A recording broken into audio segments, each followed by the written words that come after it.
मौनी अमावस्या की पावन कथा। बहुत प्राचीन समय की बात है। उत्तर भारत के एक छोटे से गांव में धर्मदत्त नाम का एक धनी व्यापारी रहता था। उसके पास धन दौलत की कोई कमी नहीं थी, लेकिन उसका स्वभाव बहुत क्रोधी और वाचाल था।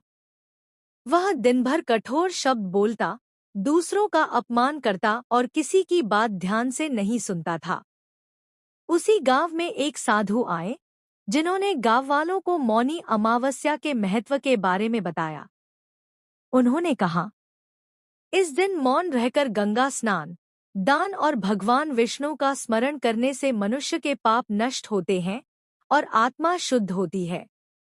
धर्मदत्त ने साधु की बातों का मजाक उड़ाया, लेकिन उसकी पत्नी बहुत श्रद्धालु थी। उसने अपने पति से आग्रह किया कि एक बार व्रत रखकर मौन का पालन करें।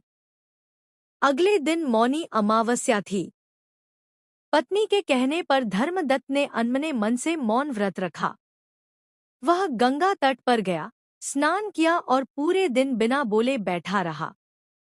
धीरे धीरे उसे महसूस हुआ कि मौन रहने से उसके मन का क्रोध शांत हो रहा है।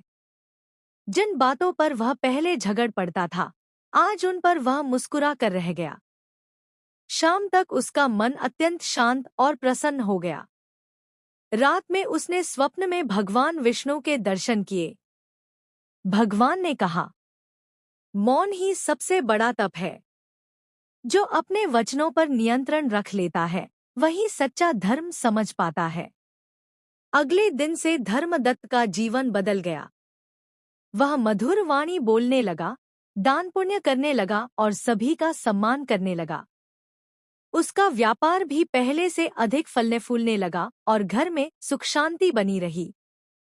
तब से गांव में यह विश्वास हो गया कि मौनी अमावस्या के दिन मौन, स्नान और दान करने से जीवन में शांति, पुण्य और भगवान की कृपा प्राप्त होती है। सीख: मौन केवल बोलना बंद करना नहीं, बल्कि अपने विचारों और भावनाओं को शुद्ध करने का मार्ग है।